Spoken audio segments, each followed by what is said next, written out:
How many people here thought there was going to be a PowerPoint today? Raise a hand. Substance abuse. 6 months later, I realized that I was drinking about a fifth of Captain Morgan every night. Restless nights. Every night, I would relive that inside of the truck, and it got to the point where I knew it was a dream, but I couldn't wake myself up.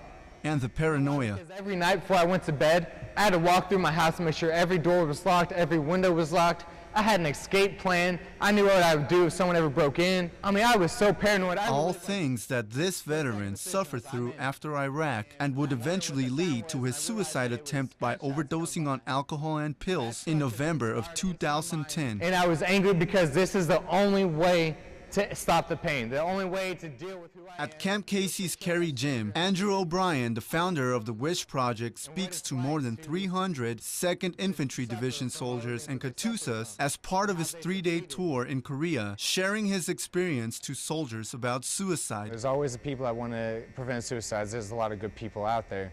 But what I'm doing is I'm taking my personal experience of a suicide attempt and I'm speaking to the audience. And, you know, just now after this speech, I had a lot of guys come up to me, and you know, a lot of them were really touched by what I said because they know personally that they've experienced it. I take my couch, take a seat, and I put this knife on this table.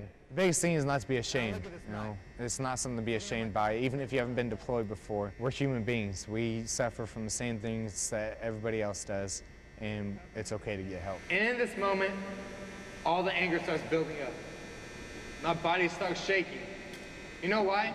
It's because through the Wish Project, Andrew is able to travel all over the world and encounter many experiences. The sergeant came up and he was tearing up in his eyes and he was having a hard time talking and he was choking, and that really had the biggest effect on me. It makes me realize that even if that was the only person in this whole room that I affected, at least I got to someone. I'm in a room of over probably about 200 soldiers right now. I just told you all how I tried to kill myself. Specialist Pedro Amador, Camp Casey, Korea.